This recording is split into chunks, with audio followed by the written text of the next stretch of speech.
Hello. I've got a really teeny tiny friend with me today. Can you see? It's a little frog with a crown. Okay, we are going to read Madeline. In an old house in Paris that was covered with vines lived 12 little girls in 2 straight lines.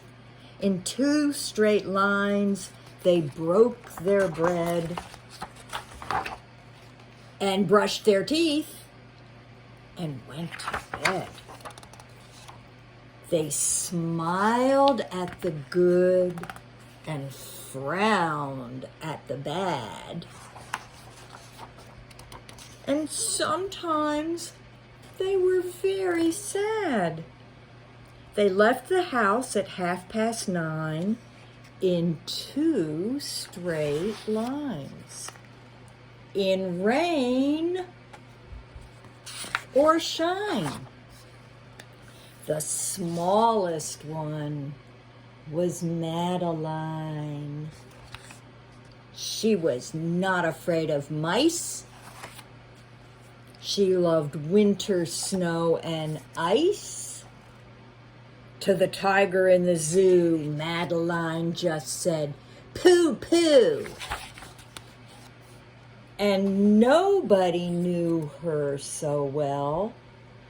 How to frighten Miss Clavel. In the middle of the night, Miss Clavel turned on her light and said, "Something is not right." Little Madeline sat in bed and cried and cried. Her eyes were red.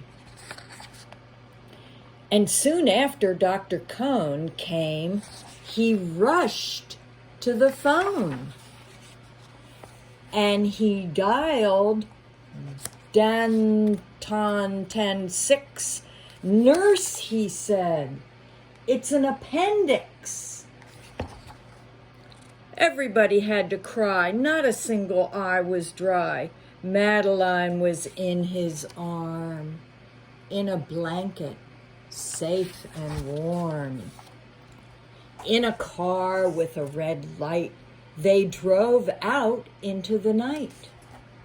Madeline woke up 2 hours later in a room with flowers. Madeline soon ate and drank. On her bed, there was a crank. And a crack on the ceiling that had the habit of sometimes looking like a rabbit. Outside were birds, trees, and sky, and so 10 days passed so quickly by. One nice morning, Miss Clavel said, "Isn't this a fine day to visit Madeline?"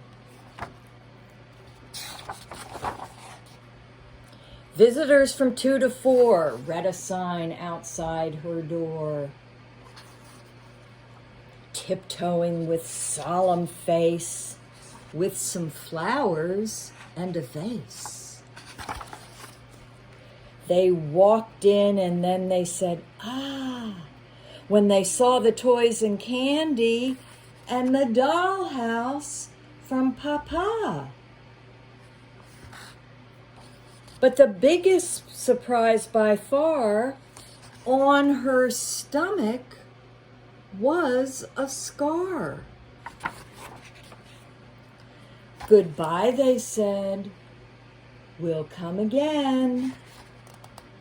And the little girls left in the rain. They went home and broke their bread,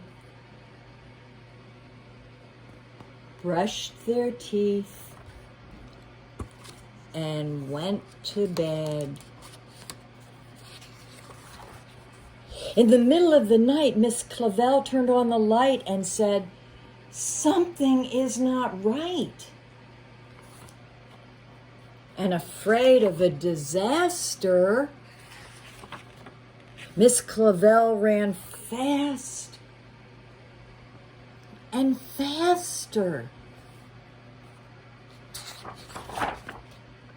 And she said, "Please, children, do tell me what is troubling you."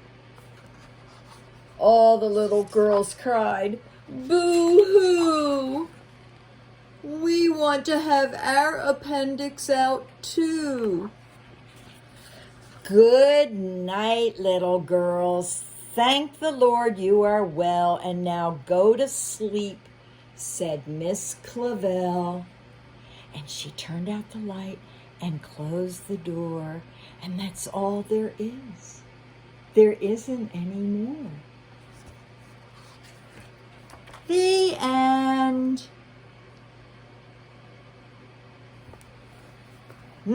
I miss you. Ribbit, ribbit. Goodbye.